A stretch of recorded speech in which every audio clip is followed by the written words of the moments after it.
Good morning, boys and girls. Here we go. Chapter 10 of the BFG called Frobscottle and Whizpoppers. This one's actually my favorite chapter of the whole book. It's so silly. Here we go. So page 64.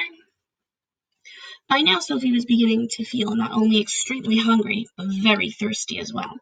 Had she had been at home, she would have finished her breakfast long ago. Are you sure there's nothing else to eat around here except those disgusting, smelly snozcumbers? She asked. Not even a fizzwinkle, answered the big friendly giant. In that case, may I have a little water? She said. Water? Said the BFG, frowning mightily. What is water? We drink it, Sophie said. What do you drink? Frobscottle, announced the BFG. All giants is drinking frobscottle. Is it as nasty as your snozcumbers? Sophie asked. Nasty? Cried the BFG. Never is it nasty. Frobscottle is sweet and jumbly. He got up from his chair and went to a second huge cupboard. He opened it and took out a glass bottle that might have been 6 feet tall. The liquid inside was pale green, and the bottle was half full.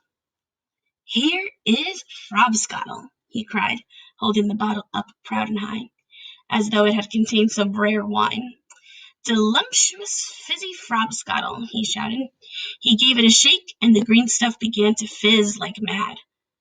But look, it's fizzing the wrong way, Sophie cried. And indeed it was. The bubbles, instead of traveling upwards and bursting on the surface, were shooting downwards and bursting at the bottom. A pale green, frothy fizz was forming at the bottom of the bubble. So the bubbles in the Frobscottle are traveling downwards rather than upwards. You know, when you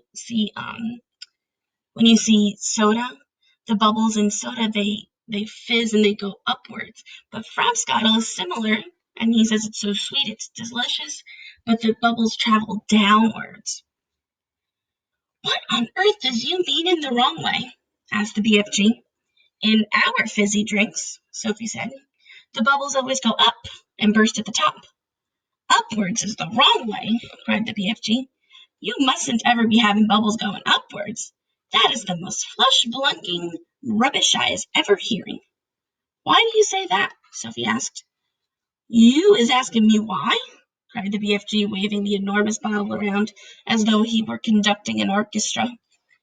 You is actually meaning to tell me you cannot see why it is a scrosty mistake to have the bubbles flying up instead of down? You said it was flush-bunking.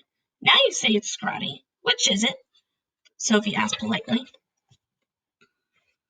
Both, cried the BFG. It is a flush-bunking and scrotty mistake to let the bubbles go upwards. If you can't see why, you must be as quacky as a duck-hound. By Gringo, your head must be full of frog-squinkers and buzz-wangles. I is frittered if you know how you can think at all. Why shouldn't the bubbles go upward? Sophie asked. I will explain, said the BFG. But first, tell me what is the name you calling your Frobscottle by?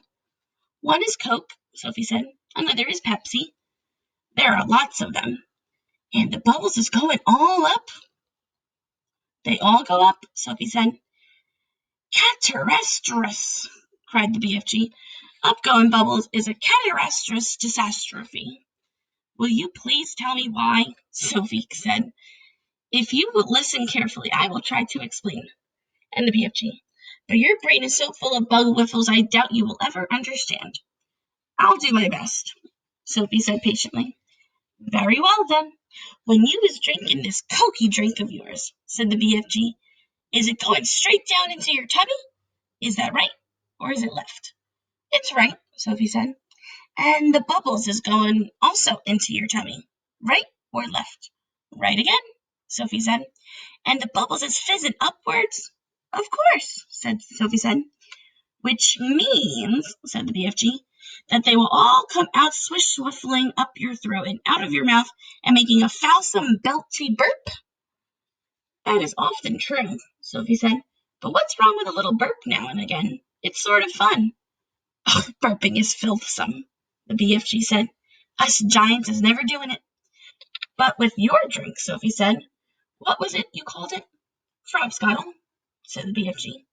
With frobscottle, Sophie said, the bubbles in your tummy will be going downwards, and that could have a far nastier result. Why nasty? Asked the BFG, frowning. Because, Sophie said, blushing a little, if they go down instead of up, they'll be coming out somewhere else with an even louder and ruder noise. A whizpopper! Cried the BFG, beaming at her. Us giants is making whizpoppers all the time. Whizpoppers is a sign of happiness. It is music to our ears. You are surely not telling me that you little whiz-popping is forbidden among human beings. It is considered extremely rude, Sophie said. But you is whiz-popping, is you not, now and again? Asked the BFG. Everyone is whiz-popping, if that's what you call it, Sophie said. Kings and queens are whiz-popping, presidents are whiz-popping, glamorous film stars are whiz-popping, little babies are whiz-popping, but where I come from, it is not polite to even talk about. So whiz-popping is very silly. It's farts. It's gas. So the BFG says that farting to the giants is like music to their ears. How silly is that? Redunculous, said the BFG. If everyone is making whiz-poppers, then why not talk about it? We is now having a swiggle of this delicious frobscottle, and you will see the happy result. The BFG shook the bottle vigorously. The pale green stuff began to fizz and bubble. He removed the cork and took a tremendous gurgling swig. It's glummy, he cried. I love it. For the next few moments, the big friendly giant stood quite still, and the look of absolute ecstasy began to spread over his long, wrinkly face. This means that he was beginning to look super happy. Then suddenly the heavens opened, and he let fly with a series of the loudest and rudest noises Sophie had ever heard in her life. They were reverberated around the walls and the cave like thunder, and the glass jars rattled on the shelves. But most astonishing of all, the force of explosions actually lifted the enormous giant clear off his feet like a rocket. Whoopee! He cried when he came down to earth again. Now that is whiz-popping for you. So he drank the frobscottle. He let out the biggest and silliest fart ever, but he also began to lift into the sky. How silly is that? Sophie bursted out laughing. She couldn't help it. So have yourself some, cried the BFG, tipping the neck of the enormous bottle towards her. Don't you have a cup? Sophie said. No cups, only bottle. Sophie opened her mouth, and very gently the BFG tipped the bottle forward and poured some of the fabulous frobscottle down her throat. Remember, fabulous frobscottle would be alliteration. And oh gosh, how delicious it was. It was sweet and refreshing. It tasted of vanilla and cream, with just the faintest taste of raspberries on the edge of the flavor. And the bubbles were wonderful. Sophie could actually feel them bouncing and bursting all in her tummy. It was an amazing sensation, as it felt as though the hundreds of tiny people were dancing a jig inside her and tickling her with her toes. It was lovely. It's lovely, she cried. Just wait, said the BFG, flapping his ears. Sophie could feel the bubbles traveling lower and lower down her tummy, and then suddenly, inevitably, the explosion came. The trumpet sounded as though she made two of the wall caverns ring with the sound of music and thunder. Bravo! Shouted the BFG, waving the bottle. You was very good for a beginner. Let's have some more. So the BFG drinks frobscottle, which actually makes him fart very, very loudly. But he thinks that farting is like music to his ears. He doesn't think it's rude or filthy at all. Now, Sophie hasn't been able to eat because all they eat are all he eats is snozcumbers.